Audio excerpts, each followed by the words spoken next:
త్వరలో జరగబోయే మున్సిపల్ ఎన్నికల్లో కాంగ్రెస్ పార్టీకి ఘోర పరాభవం తప్పదని బీఆర్ఎస్ పార్టీకి ప్రజలు పట్టం కట్టడం తథ్యమని మాజీ ఎమ్మెల్యే ఒడితల సతీష్ కుమార్ స్పష్టం చేశారు.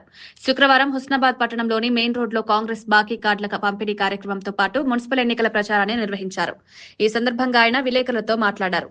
కాంగ్రెస్ బాకీ కార్డుల పంపిణీ కార్యక్రమానికి ప్రజల నుంచి అనూహ్య స్పందన లభిస్తోందన్నారు. అలవికాని హామీలిచ్చి వాటిని అమలు చేయడంలో విఫలమైన కాంగ్రెస్ పార్టీపై ప్రజలు తీవ్ర ఆగ్రహంతో ఉన్నారన్నారు.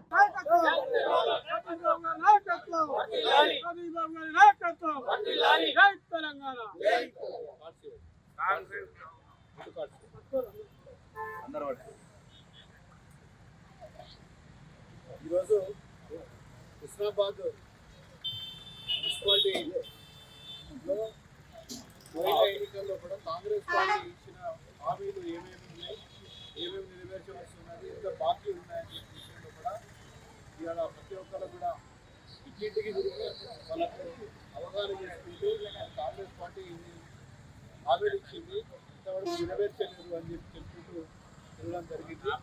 ఇక్కడ పోయినా బ్రహ్మాండమైన రెస్పాన్స్ ఉన్నది. వాళ్ళే చెప్తారు ఇంత హామీలు ఇచ్చింది, ఇంకా ఇవ్వలేదు అని చెప్పి. సో ఇవన్నీ కూడా మాట్లాడగలుగుతుంది. ఇది కాక రెండు మూడు విషయాలు కూడా చెప్పాల్సింది. ఇవాళ కాంగ్రెస్ ప్రభుత్వం ప్రత్యేకంగానే ఏమన్నా చేసి కేసీఆర్ కుటుంబాన్ని ఏదో రకంగా దూషించుడు, ఏదో రకంగా ఏదో మాట్లాడుడు, ఇవన్నీ కూడా జరుగుతున్నాయి. ఫోన్ ట్యాపింగ్ అని పెట్టింది. మొన్న హరీష్ రావు గారి పిలిచడం జరిగింది. మరి ఈరోజు కేటీఆర్ గారు కూడా పిలవడం జరిగింది. ఇవన్నీ మాట్లాడుతున్నారు. ఇంతగానో మీరు ఎంక్వైరీ చేసుకొని చేసేది ఏమున్నారు? నిజంగానే దాంట్లో తప్పు ఉండేది ఉంటాయి. ఏ తప్పు ఉందో బయట పెట్టండి, ప్రజలకు చెప్పండి. మీరు చెప్పకుండా మేము పిలుస్తాం, మేము విచారిస్తాం, తాపుకో నోటీస్ ఇచ్చుడు, ఎన్నికలు పెడదామనుకున్న నోటీస్ ఇచ్చుడు, లేకపోతే ఇంపార్టెంట్ కార్యక్రమం కూడా నోటీస్ ఇచ్చుడు, టాప్ కోసం సతాయించుడు, ఇదంతా కూడా ప్రభుత్వం మరి నిజంగానే ఏ వైఖరితో చేస్తుందో మాత్రం మాకు అర్థమవుతున్నారు. కేవలం లక్ష్య సాధింపు చర్యలకు అనిపిస్తున్నట్టు వేరేలకు అనిపిస్తున్నది. ఇది ఏమైనా కానీ ట్యాప్ కోసం టెన్షన్ పెట్టాలని చెప్పి మీకు నిజంగానే మీ కడుపు లోపల, మీ మెదడు లోపల బీఆర్ఎస్ పార్టీ అంటే ఒక భయం ఉన్నది. ఆ భయంతోనే ఈ కార్యక్రమాలను చేస్తాను మాత్రం మాకు ఖచ్చితంగా మా పార్టీకి, మా వాళ్ళందరికీ, మా నాయకులకు, మా కార్యకర్తలకు అందరికి అర్థమైపోయింది. ఎందుకంటే కాంగ్రెస్ పార్టీ 2 సంవత్సరాల నుంచి చూస్తున్నాం.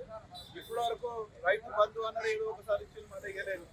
రైతు బీమా ఏమవుతుందో మాకు తెలియదు. మహిళలకు పెన్షన్ ఇస్తలేరు, గ్యాస్ సిలిండర్ 500 ఇస్తలేరు, మహిళలకు చదువుకుంటే వాళ్ళకి స్కూటర్ ఇస్తలేరు, ఎవరికి కూడా ఏమి ఇస్తలేరు. ఆటో వాళ్ళకు 12,000 రూపాయలు సంవత్సరం ఇస్తలేరు. ఇట్లా చాలా విద్యార్థులకు 5 లక్షల భరోసా ఇస్తున్నారు, అది కూడా ఇస్తలేరు. ఇట్లా చాలా విషయాల్లో కూడా వెనుకబడ్డది. కాబట్టి మరి ఆ వెనుకబడ్డది ఎక్కడ బయటపడుతున్నారు భయానికి ఒకసారి సిట్ అని చెప్పి, ఒకసారి వాళ్ళు విచారణకు అని చెప్పి ఏదో డైవర్షన్ పాలిటిక్స్ చేస్తుంది తప్ప నిజంగా మీరు ఈ యొక్క కార్యక్రమం మీద చెప్పులో చేయాలనే ఉద్దేశం కనబడుతుంది అని చెప్పి ఖచ్చితంగా తెలుస్తున్నది. ఇదే విధంగా కొనసాగుతుంటే తప్పకుండా కాంగ్రెస్ పార్టీ మరి బీఆర్ఎస్ పార్టీ పక్షాన్ని ఎదుర్కోవాల్సి వస్తుంది. రేపు వచ్చే ఎన్నికల్లో కూడా, మున్సిపాలిటీ ఎన్నికల్లో కూడా, యావత్ తెలంగాణలో కూడా గెలిచే మెజారిటీ పార్టీ ఏదైనా ఉంటే అది బీఆర్ఎస్ పార్టీయే. కారు గుర్తు అని కూడా ఖచ్చితంగా తెలియజేస్తున్నాం. మేము ఇక్కడ ప్రజల్లో కూడా స్పందన అంత బ్రహ్మాండంగా కనబడుతుందని మీరు చేసే కార్యక్రమాలతో కూడా తెలియజేస్తున్నాం. జై తెలంగాణ. సతీష్ బాబు గారి నాయకత్వం.